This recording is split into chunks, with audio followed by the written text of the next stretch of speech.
So since it's late afternoon and some of you are running out of caffeine or something, I want to start with a provocation here. Are you ready? If you're ready, can you raise your hands? Okay. So the provocation is that the Sustainable Development Goals are actually a women's issue. It's a women's problem. They're caused by women. How's that? How's that? Because, when Gloria Steinem, who's a women's rights activist, said that the problems in the world today, the big problems in the world today, are because of overpopulation, and that's because women don't have control on their reproductive rights. There was so much political backlash about that.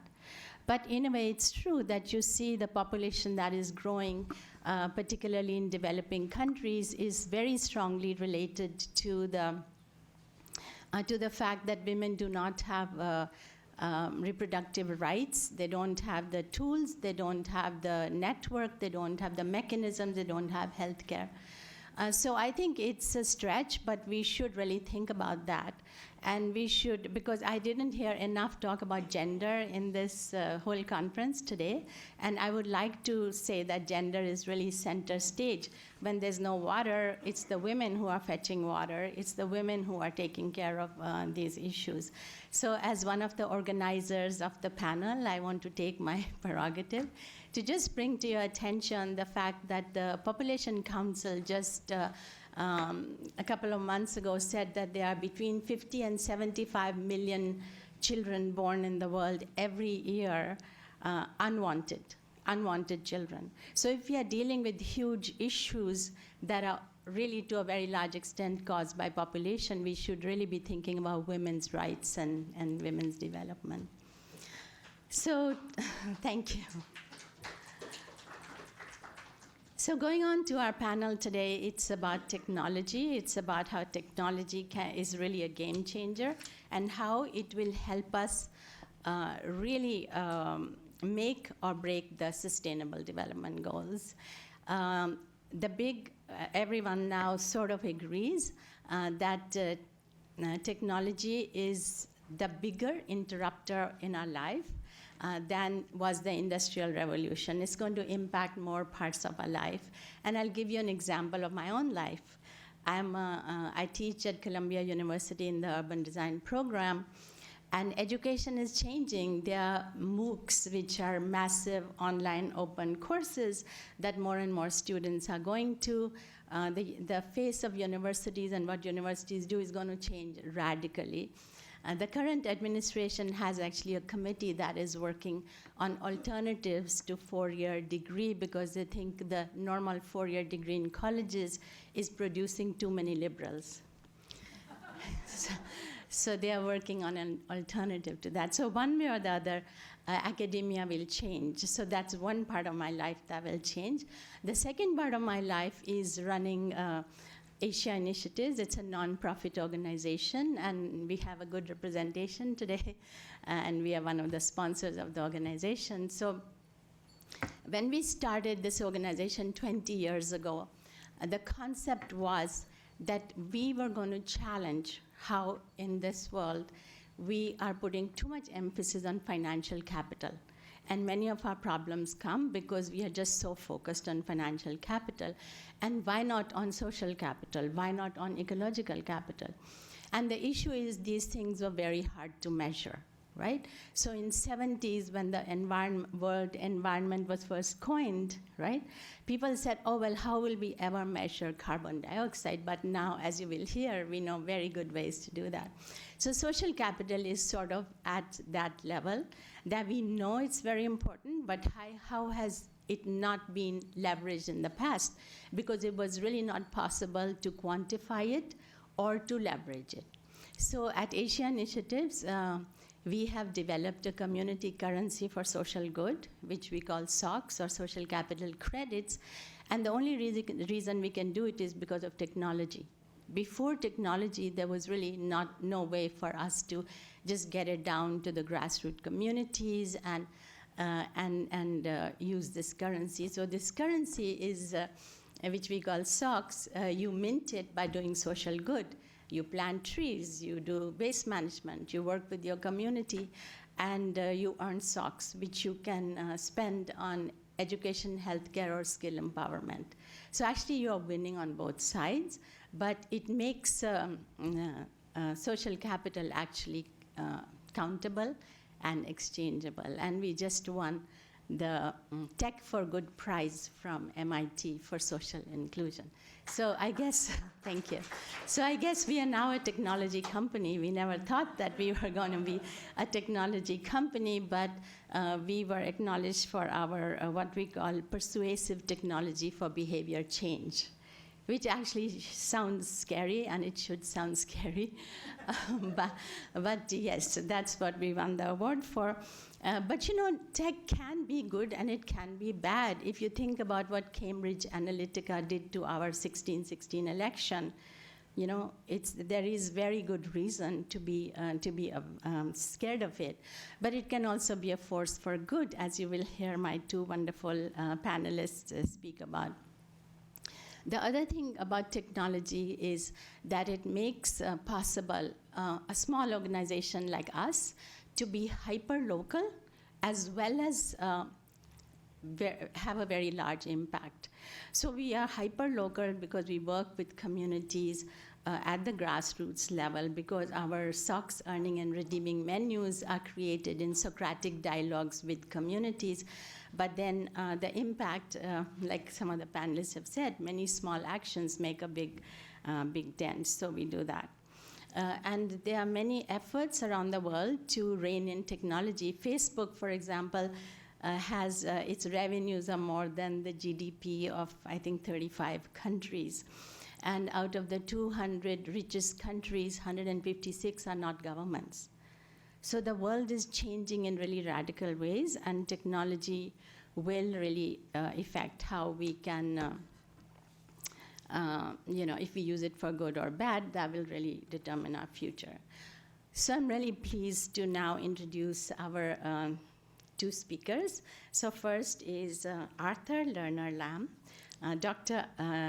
Lerner Lam, and he's a deputy director of Lamont Doherty Earth Observatory at Columbia University. And he has worked all around the world in many, many countries. He's a seismologist. He's worked on natural hazard resilience and testified before the Congress. But what I really love about what he does, which really resonates with me, is that he's trying to bring business and finance to bear on the big issues of sustainable development. And so please help me in welcoming warmly Art.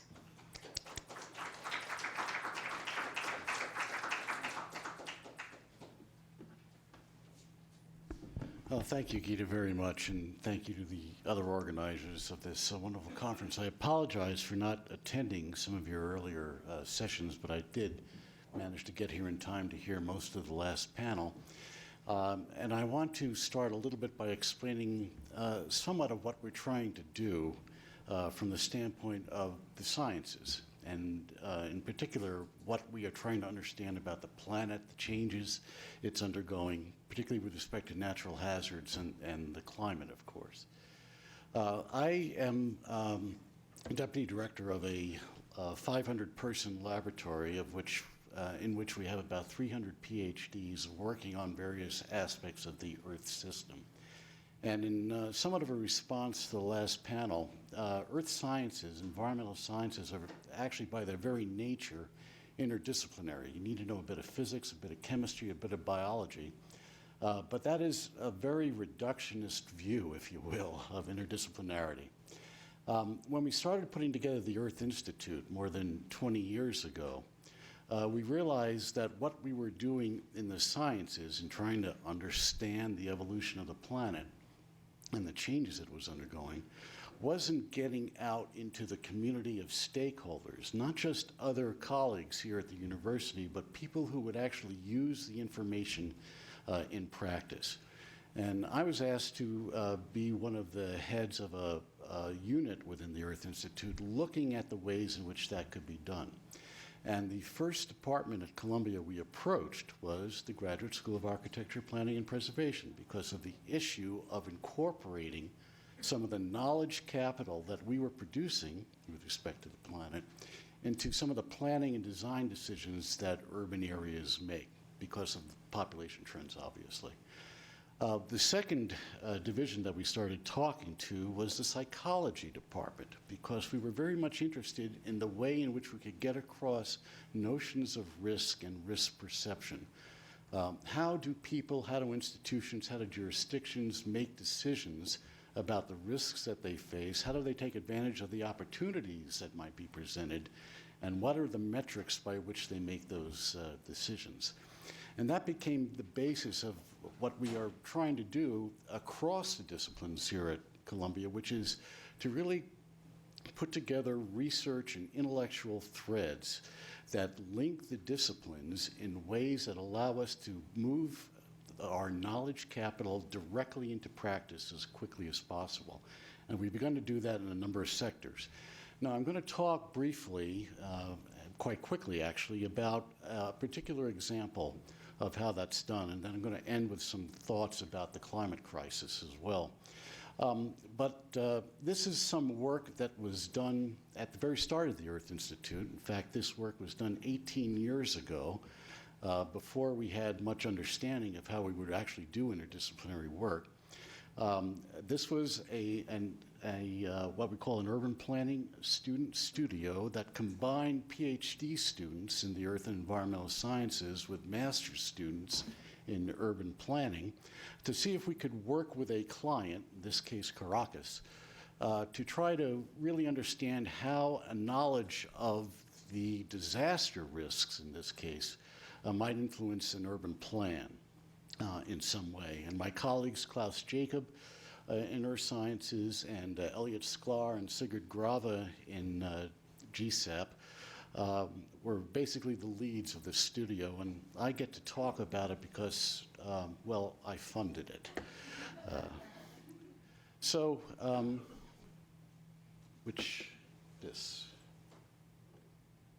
I'm sorry, how do I, here we go, okay.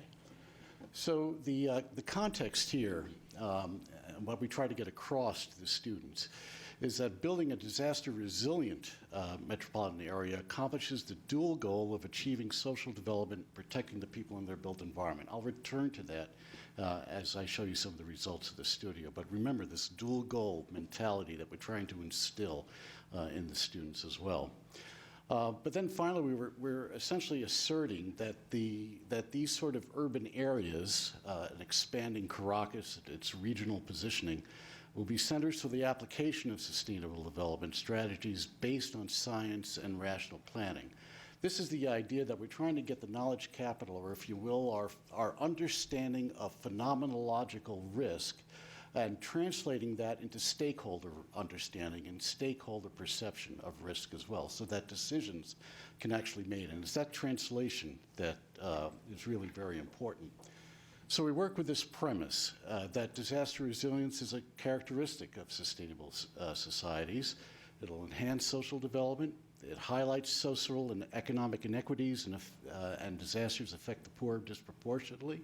This is a fact that's backed up by research, of course. And disaster resilience is therefore could be an agent of poverty reduction and social stability in the sense of fulfilling what later became known as the SDGs, of course. But one of the other aspects that we wanted to talk about was that disaster resilience provided an additional metric for investment in both the private and public sectors, and how are those decisions actually being made. So quick definitions, of course, we all understand in some way what sustainability is, but we tend to think of sustainability as the utility of certain capital stocks, knowledge capital, institutional capital, social and labor capital, and how that, and capital for that money, real money, so that we can promote intergenerational social and geographic equity, what scientists would call space and time. But disaster resiliency is a little bit different. It's the ability to absorb a shock and preserve sustainable growth through mitigation and adaptation. And I'll turn to what mitigation and adaptation actually mean in the context as we move forward. Here we go. So there are four components of urban disaster resilience. A planning process, risk management strategies, building the knowledge, institutional and social capital for disaster response, mitigation, and adaptation. And then finally, on the technological side, if you will, where frankly the data meets the ground, real-time environmental and state of health monitoring, not just for the environment itself, what we think about as the natural environment surrounding a city, but actually the city itself, the buildings, the infrastructure, and how that is all dealt with. I'm not quite sure why this is going backwards when I hit the forward button, but here we go. Because obviously I'm not hitting the forward button. You see, I can be a scientist even at the podium. The point about Caracas, and one of the points that was made to us as scientists by Sigurd and Elliot Sklar and others, is that it is in fact a dual city. It has a metropolitan downtown with modern buildings, modern infrastructure, and then the parroquias, the barrios up in the hillsides. And one of the things that was noticed by the students in this plan view was that many of the densely populated barrios, the parroquias, in fact were in areas that were subject to significant natural hazards, almost by definition, if you will. These were areas that were not suitable for advanced development within the city, and therefore squatters and informal settlements cropped up. And so there was almost a direct link, a direct association, I should say, between poverty and the underdeveloped class of the city and the actual risk and exposure associated with natural hazards. So in particular, we looked at a number of natural hazards. These are two of them, landslides and earthquakes. In the upper right, you have a building that hasn't been damaged at all, but in fact its foundation has disappeared. If you could right the building, you could live in it again. But that's an example of what sort of things can happen. In the lower right and in the left-hand side was the result of an extreme precipitation event that actually caused severe mud flows that damaged a lot of the squatter settlements, but killed close to 20,000 people as well. And that was a singular event due to some odd weather patterns. Earthquakes are a fact of life in this part of the world. They do exist, so it's a well-known quantity. And as a seismologist, we can actually sort of give a sense of what the annualized probabilistic occurrence of an earthquake of a certain size is in the vicinity of Caracas. It's a little bit more difficult when we talk about precipitation, weather, and others, leaving aside the whole climate issue. But the normal December rainfall, for example, is only about 100 millimeters, but in a 2-day, 3-day period in 1999, almost a meter of rain fell. And that total was over a meter during the month of December. And that's what led to essentially an over-saturation of the ground levels that led to these particular disasters. But again, remember that there was a correlation between where the poorest people lived and the exposure or the propensity for such a disaster to occur. So I'm going to show you a number of graphs, a number of maps, I should say, prepared by the students using what they thought would be good metrics for decision making. So in this particular case, they looked at ground motions shaking, if you will, from scenario earthquakes. And what they calculated was a very significant metric for a decision by a builder. When an earthquake occurs, it essentially sends energy into the ground. That energy occurs at a certain frequency or pitch. And it turns out the lower the frequency is, the more susceptible a taller building would be to a resonance that would cause damage. So a building like this one would be subject to an earthquake wave that had about a 15-second period, whereas a 1-story or a 2-story shack would be sensitive to a 1 or 2 second period as well. So instead of putting together what a seismologist would do, which would be things associated with accelerations and velocities. The students instead, in the lower right, you see their legend here. The shaking period is relative to the height of a building, and that becomes, if you will, a decision metric going forward. You can do similar things for some of the other hazards as well. You can do that for debris flows and landslides. That's more of a geographic association. In this particular case, though, they're using the typical traffic signal explication of risk. Rather than putting through, if you will, a continuous version of what the risk might be, they go through what is nominally a high, medium, or low probability of something happening. Again, having too much granularity in the decision-making, something we learned, sort of inhibits decision-making. But if it's red or yellow or green, it makes it a little bit easier to make a decision. The same thing for river flooding down the center of the city. The same thing for when you put all of that together to get an understanding of what we would now call multi-hazard risk. We used to think that multi-hazard risk by itself was sort of interdisciplinary. It's not, because we have to associate it with the decision and planning processes as well. The other aspect of this, and I'm just showing a few of the results, this is actually a report that's about 200 pages long presented to the mayor of Caracas. You map the locations of critical facilities, hospitals, schools, fire stations, police stations, and so on. And that again becomes a decision metric. These are facilities that must be resilient with respect to a shock because they have to respond in an emergency case.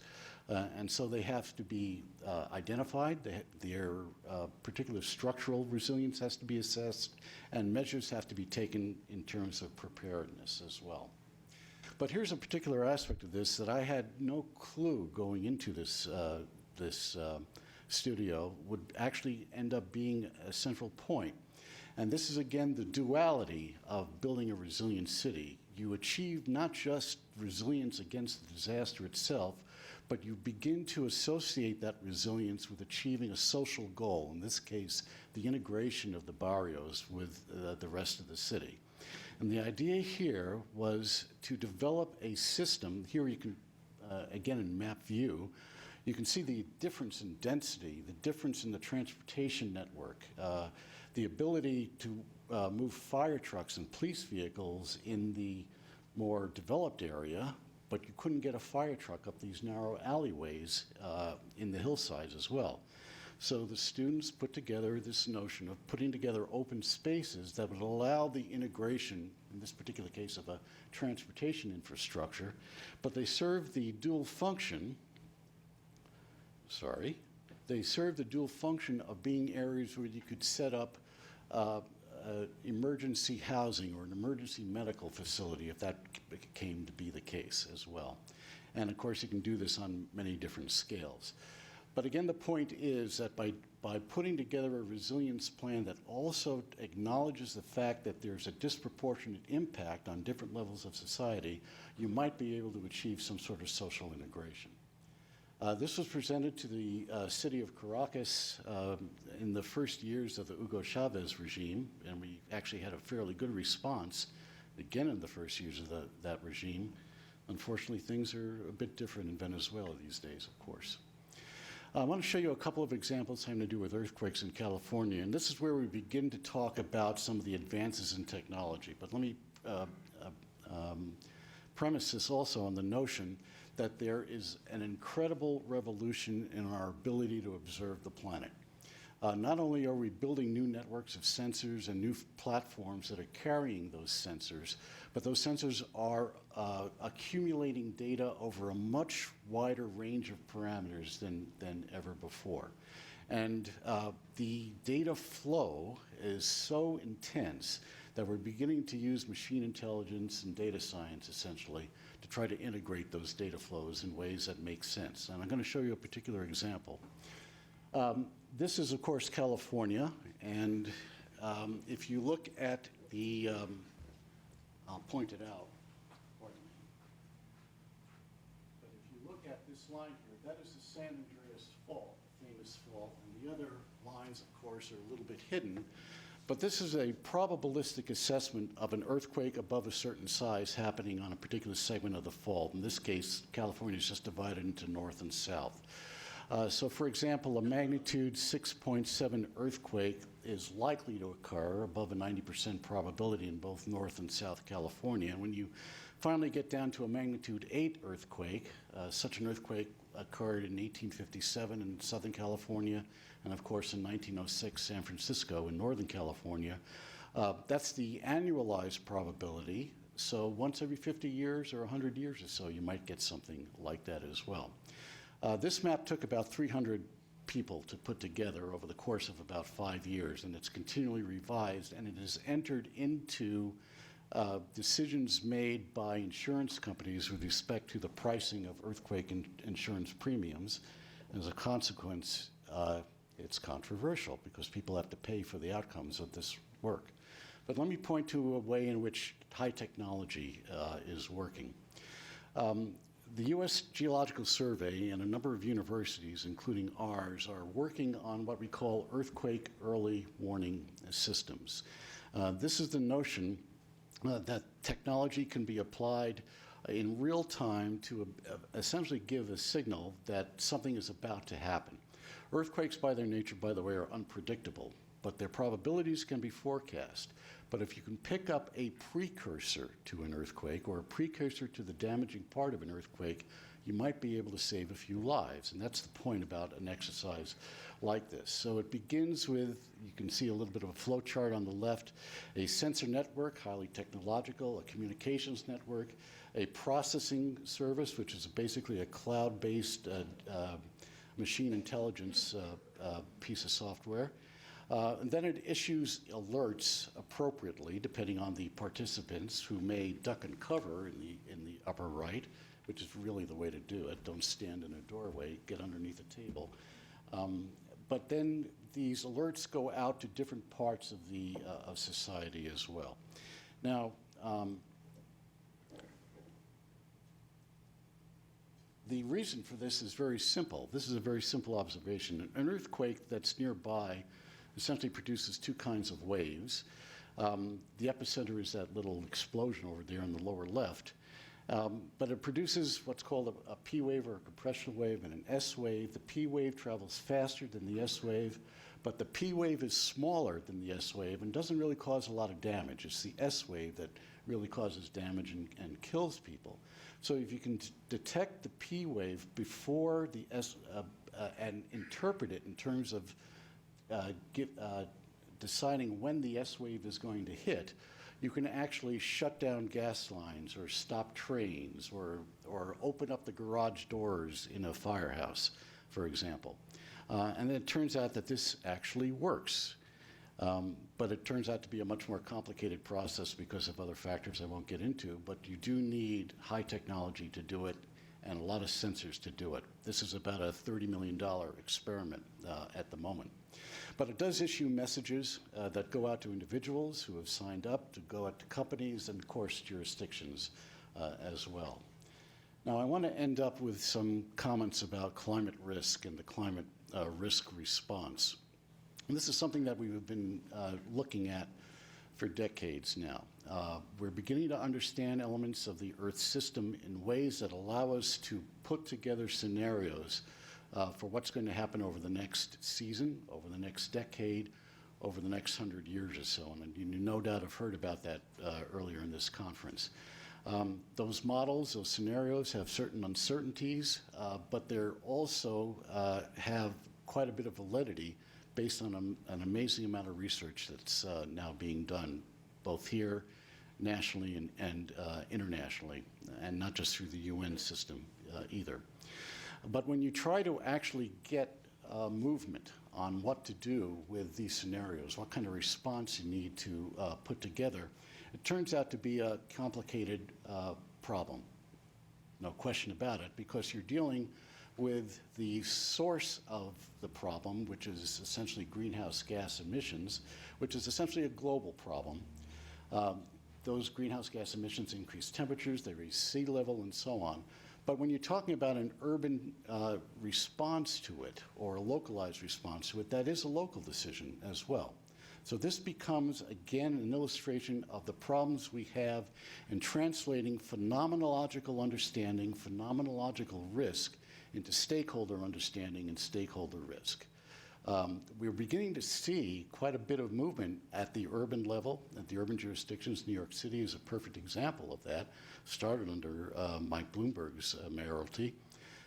But this is happening globally as well, that the decisions in response to climate change are being made more and more at the local level for a number of reasons that I'll get to.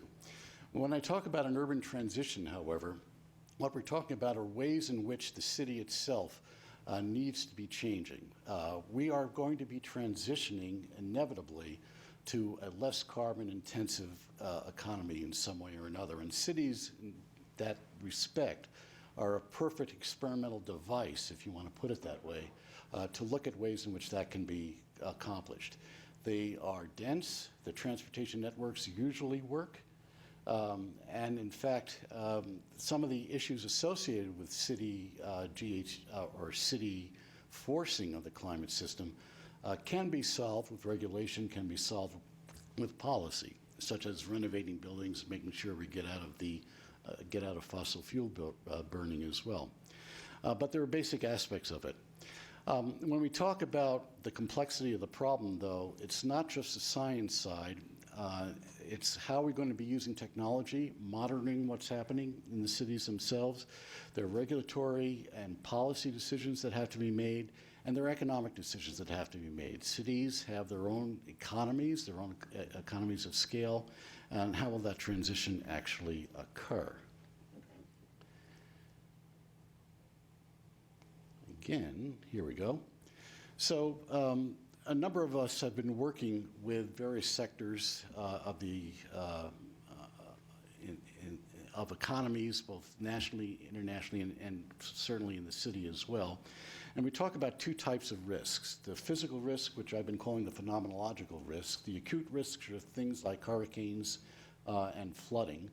The chronic risks are going to be things like sea level rise, rising temperatures, the association of high temperatures with humidity, and of course the mortality and the morbidity associated with things like that. Transition risks are very different. Transition risks are associated with the things that a jurisdiction or that an individual will be doing, and there are going to be policy, technological, market, and reputational associations and risk associated with those sorts of movements as well.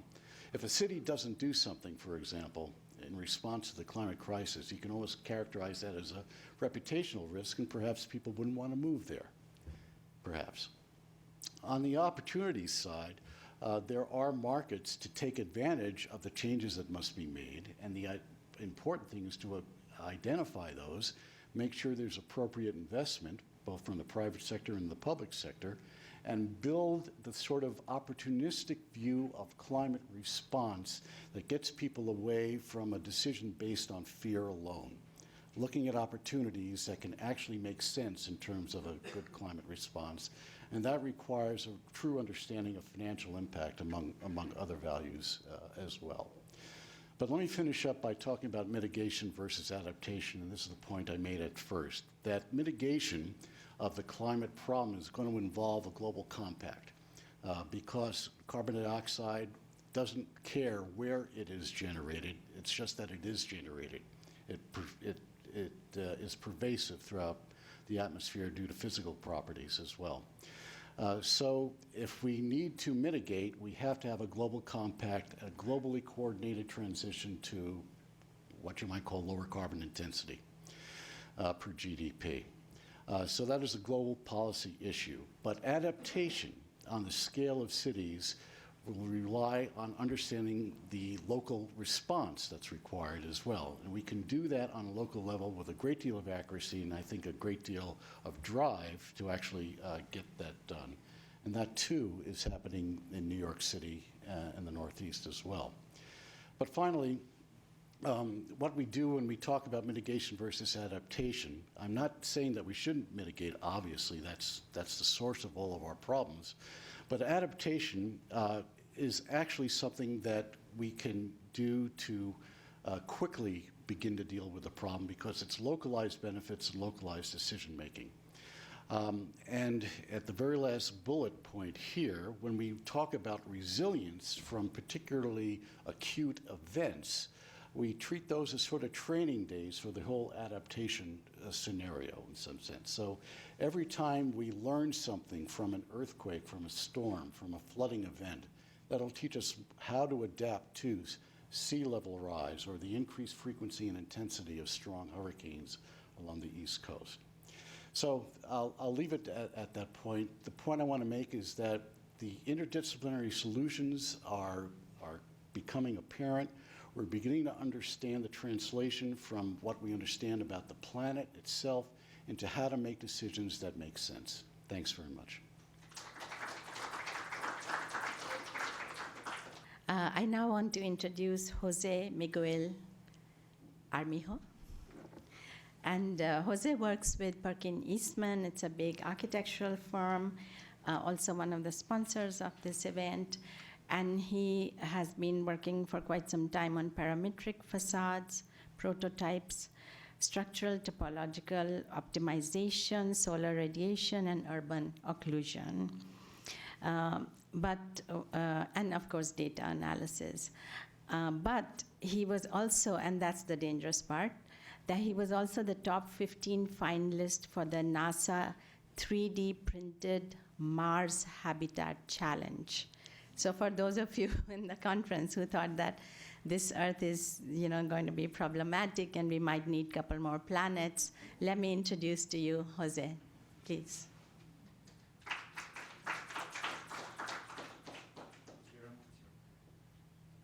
Thank you very much.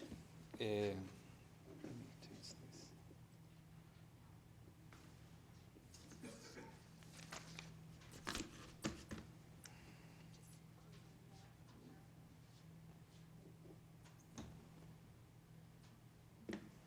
No, we have yours. Then you can use the arrows or this. Thank you very much. And yes, I was part of the Mars 3D print, but I'm still wanted to live here and die here in this Earth. So thank you for the introduction. So I'm going to review the SDGs from more of a hands-on daily work in architecture firm. I'm a Chilean architect also, so I bring this background with me. And from a year now, we funded and we started to do this group that's called the Data Unit. It's dedicated for enhance or design firms through workflows and in scripting, data analytics, and computational tools. And so our main goals are like improving design, improve also efficiency, and set a grassroots of scripting culture so everyone can learn and can share their knowledge. So you already said we are a big firm, like we are in 7 countries. We have a global impact, more than 1,000 employees. And in this presentation, I want to ask the audience, how can data accelerate the adoption of SDGs in the AEC industry, the architecture, engineering, and construction. So I'm going to focus in 2, and the sustainability cities and communities, and the climate action through data analytics and environmental scripting. So the first one is, what is data? Data are all the facts and statistics collected together for reference or analysis. We use this daily in your phones, and we are giving this information to different companies that they will monetize those for their own purposes. We can also tag some of this information. For instance, we can tag in some Google IPAs and take that information back so we can use it for different our own purposes. And why data is so important right now in AEC? Why we're talking about this? We saw in the 2000s that the computer was more of a tool, a place where you go to draw. And because of the growth of computer power, right now we're talking about BIM, automation, simulation, scripting, fabrication, data analytics, machine learning, and Internet of Things. And we see in the future how the computer will become some of like a partner or AI that we call interface with to produce new designs or new construction. No? So if we talk a little bit about the life cycle of data in ASC, we see that there's data we can collect for different periods of time on the life of the project. We always start with the user needs and all the benchmark we bring from another projects or own experience. And with that, we start to do some predictive analysis of what we are going to use for the building we're going to build. After doing some iterative modeling, integrating, for instance, sustainability, weather data, program and view different scenarios, some parametric modeling, site data. We go for a final BIM projects for construction. And over there, we do a lot of the management, the site coordination, even could bring some digital fabrication. Ideally, after all this process, we can have a monitoring of the building itself for different data, for occupancy or weather, or how was that the building performance was. And that data can go back and be mined again for new construction. So with this basic framework, we're going to see how data analytics can build more sustainable cities and communities in different examples we already had in our firm. And some opportunities that we're seeing for different tools we're implementing right now.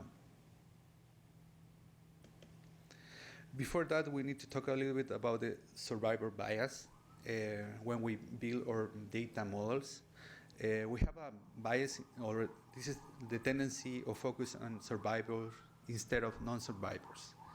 And I'm going to talk a little bit about my experience at Chilean, if you can see. So if I ask you where we should put the armor in the airplanes, according to this data, probably we're also going to say where the most of the ammo gets into the plane. But it's actually like a really small part of the data we can collect, because the only planes that come back were the ones that survived. Most of them, they didn't come back because they have damage in the white areas. So we need to be really aware of all the white areas that we are not not seeing in our models. So, for instance, in the case of Chile, many people have told me how your country that right now that has the biggest GDP per capita in Latin America, how could it be that there's a lot of riots and chaos? Well, it's only because if you see the whole data, you can see that the Chile also is like the most inequality country in the region. So that catch up right now with us. So when we are constructing our model for doing this prediction, we need to always be aware of the non-survivors or the or for instance, instead of focusing on the first 20% of the income, we need to start thinking about the 80%. And one of the things that we're doing right now for this data is try to visualize the future scenarios for different projects, and that can lead us to have better services through our communities. Like this is taking data from a client from the past years and visualizing in the future where they're going to use more. They're going to need more capacities. This particular project is a hospital, and we are seeing where in 2025 we're going to need 360 beds, or in 2039 we're going to use 400. And all of this data, right now we're taking it as right into the workflows of designers. So you can take all of this Excel and put it into hands of designers. And this process before, it was time consuming because you had to do it manually. But now with the script, you can automate all of this data into the planning phase.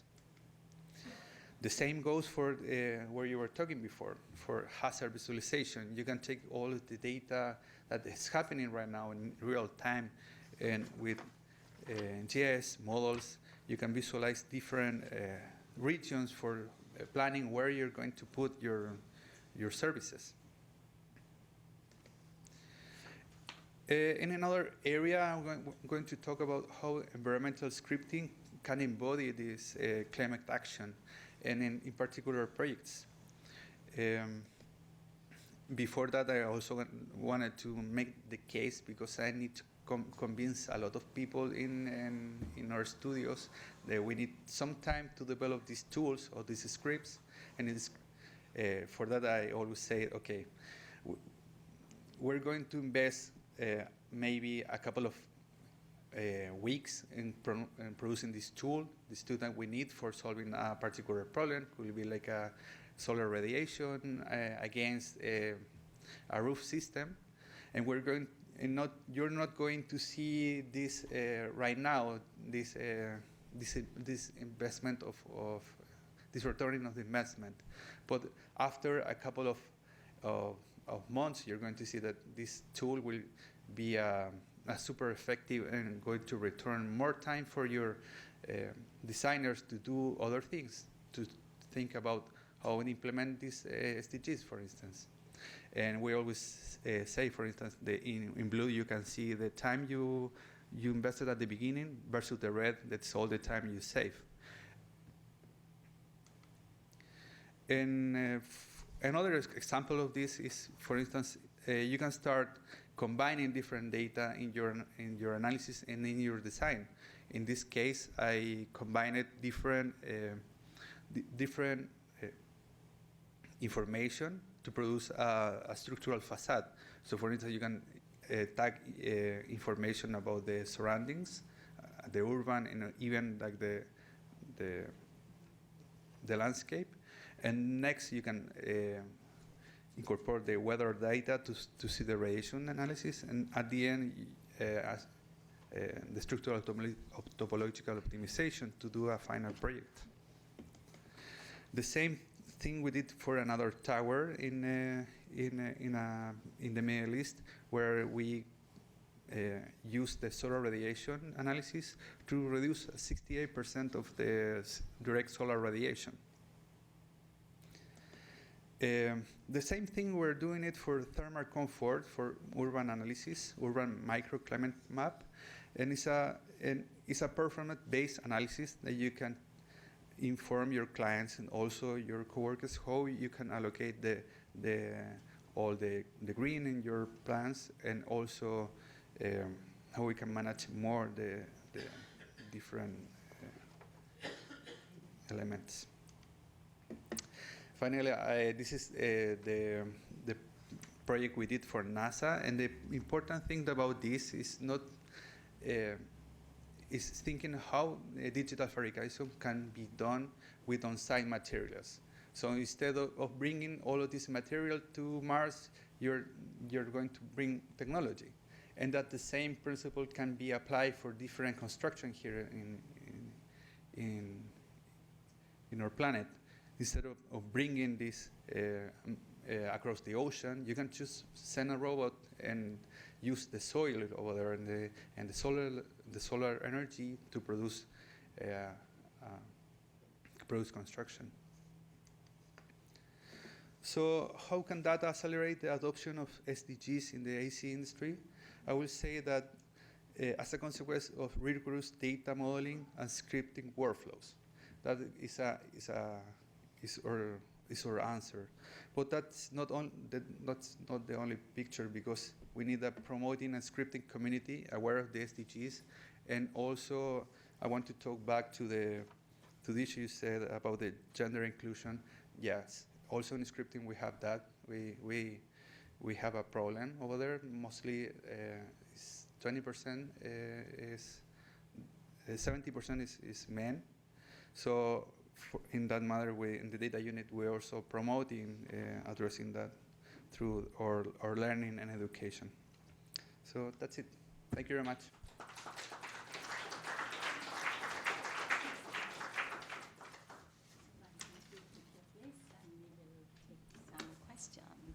So I hope that these two wonderful gentlemen posed enough questions. So please ask your questions and disagree with them. That's particularly fun. So yes, please, somebody please bring the microphone.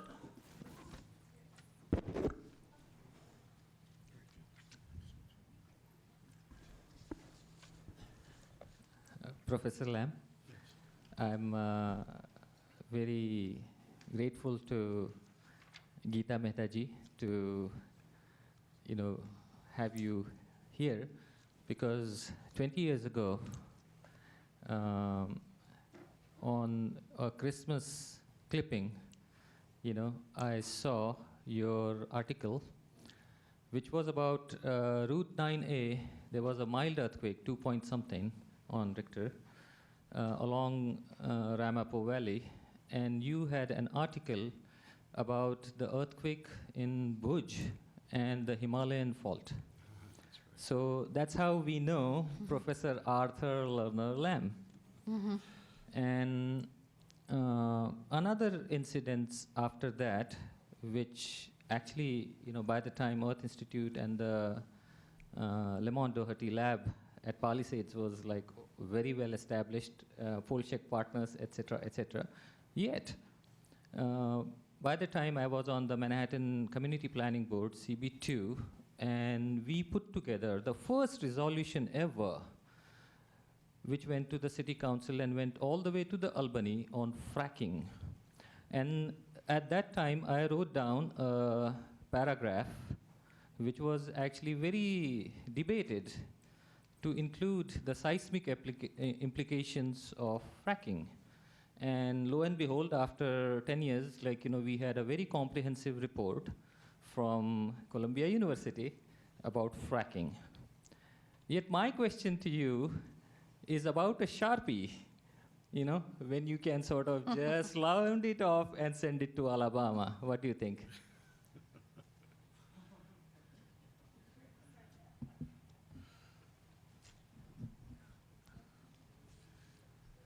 Go ahead, Would you like please. us to address each question? Well, if your question is what do I think of fracking, to put it simply, I'll give you the technocratic answer, which is that fracking done correctly doesn't pose a hazard. The interdisciplinary answer, if you will, is that it's almost never done correctly. So as a consequence, you end up with issues associated with what we call induced earthquakes or other problems associated with it. But that's, as I said, a technocratic answer. The issue, broadly speaking, is what is the reason we do fracking? The U.S., frankly, today is now a net exporter of natural gas. It's a net exporter of the components of natural gas that go into the plastic industry. In fact, just this morning, Scotland received, or within the last few days, Scotland received its first shipment of the component of natural gas necessary for plastic manufacturing from the United States. So there are economic forces driving the natural gas industry, and fracking is the way to get at it. From a broader perspective, in terms of things like adaptation and mitigation, often natural gas is seen as a transitional fuel. I think that's a fair assessment. But the question, of course, is how fast that transition is going to be and whether having a transitional fuel will remove the power of a crisis to lead to more global mitigation. I'm not sure if I Thank answered you. your Other question. questions?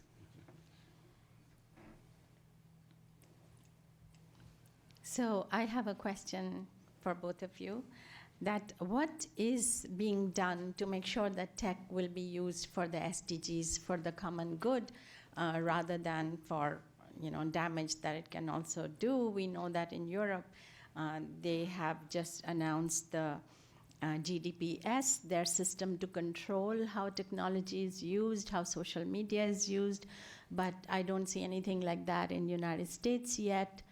So why are we not taking charge? What is the problem? So for me, it's a question about access to, first to data. I think we should be, as a human right, we should be able to, as every company, to give us our personal data. That's not the case right now. And not even, not only our personal data, also the data we're generating like daily, basic while we're like walking in the street. That will be a progress if we can, as a legal issue, to have it as like a basic human right, the access to our data. And the second is to help people to be able to tag this data into actionable, in actionable platforms through scripting or community development. Well, again, I think there are several answers to that question, but let me begin by promoting the university contribution to the use of tech and SDGs, which is universities by their structure, by their nature, are devoted to the long-term generation of knowledge capital. And it is that knowledge capital that is going to be, if it's oriented toward the SDGs, that knowledge capital, the production of that knowledge capital, if done right, will cross over election boundaries, will cross over jurisdictions, and so on. In many ways, when we work with some of the less developed countries around the world to monitor the environment, we turn to university partners, not simply because they're our peers in some sense, but because the universities have an attention span to the problem that often governments and the private sector do not have, particularly a long-term problem like the climate crisis or the SDGs more generally. The second component of that, however, is that I do believe the private sector plays a role. And the motivations of the private sector, we see in some cases are changing. The short version of that is that some of the motivation is changing from, if you will, shareholder management to more stakeholder management, that corporations have a social responsibility. And so in the investment field, and in the interactions we have been having with the investment houses, with the wealth management firms, they're beginning to see their clients, their institutional investors and their wealthy individuals demanding more stakeholder governance from the corporations that they invest in. And if that stakeholder governance is oriented toward SDGs, I think we'll see a private sector contribution. That's not to say that there are going to be bad players, but I do believe the trend is heading that way. I think the universities perhaps can go several steps forward in doing that, because right now one of the problems in America, of course, is not that there's lack of knowledge being generated, but it's an issue of corporate capture of so many fields, whether it's healthcare, whether it's climate. And so the issue is, how can universities up their game in calling out corporate capture of the essential industries? Like, really, there's no reason to frack, because by many reports, the United States now is producing wind energy and solar energy at prices that are really very small percentage of what was the case in 10 years or even 5 years ago. So with that kind of progress, it's not an issue that we don't have enough knowledge. It's just that there's so much corporate capture of the government and the political system right now. So I think the universities actually have a role to be an activist, to actually step up and call out these things when they're happening in a very data-driven method. And so that the case is, here it is, here is the truth. Of course, truth is now up for grabs as well. Yeah.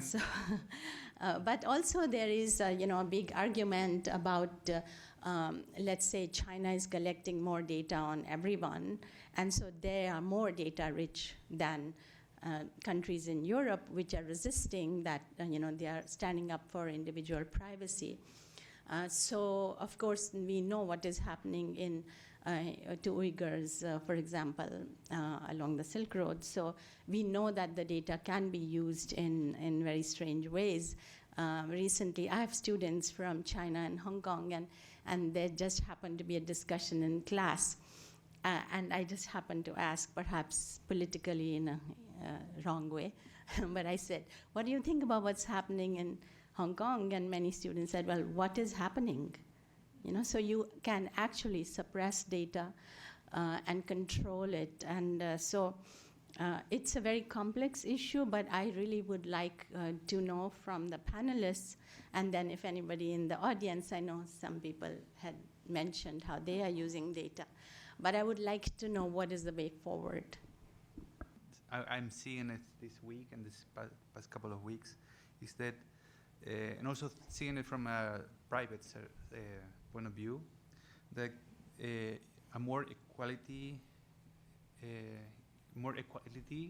community have more cohesion, and that could also bring a more stable economics, and that could also impact in the private sector. But to do these equalities, most of the time you have a lack of understanding of the data. Mm-hmm. And sometimes the data is there, but we haven't analyzed it in a more holistic way. Usable. Because most of the models were made by the first arrivals of these technologies, and they were particularly driven by capital and a way of doing business that is now is changing. Mm-hmm. So, for instance, someone like me, that I'm coming to data analytics like a second profession. I can query the data in a different way. Mm-hmm. So I think this is like a new wave of people coming in to take this data that is, some of them are already there, and probably some of those data is not there, but we now understand how the pipelines and how the collecting points are, and we can even suggest new ways of taking Mm-hmm. those. Using them. Maybe ask the community to use a particular app but for good, as you were saying, because this second generation of data analytics is more about bringing equality and bring growth, but no instead of capital, more in like the Gini coefficient or. Mm-hmm. Thank you. There are two hands. Can we have a microphone, please? I love the idea of data. I love the idea of data analytics. I question, with the proliferation of so much data that comes at us all, how can I be sure I will find a pathway to make my data both produce better quality, not only analyze quantities, and how will I make it work for me where I understand long-term and short-term, so I can understand when planning for a new community how to think of the future for it. I'm actually going to respond to the Ted's question. And actually what you said right in the beginning when you started this session about the women and the gender, So in this whole scenario, the most important thing to learn, the term to learn, is data poverty. What is data poverty? And it's not about data about poverty, but it's the difficulty in having meaningful data. For example, if you look at domestic violence, it's very difficult to get that data. And whether that's a palace or it's a poor household, you still have very difficult if there is elderly abuse or there is domestic abuse. So this is a very gender-sensitive issue, very city and services sensitive issue, the data poverty. The city of New York actually is leading us, the world. Bloomberg administration has an office for data analytics, and whether that's Paris, whether that's Mumbai, we have an office which understands data poverty, and we have something called sanctuary cities, which is another interesting term to note. Yet, I would also like to throw in another resource. Anna Rubo, she mentioned about SDI. I happen to be the resident architect for SDI. It's a network of women in the slums across Asia, across Africa, spreading across Americas. They are creating their own data sets. knowyourcities.info or sdinet.org. So as architect, I'm just providing them technical support to do their housing, to do their toilets. But what they are doing is they are creating these resources for engineers, for planners, for data scientists, for data analytics. This is the data which is coming from the people. knowyourcity.info. Yeah, their motto is nothing for us without us. So with that, I would like for you to please give a nice round of applause to our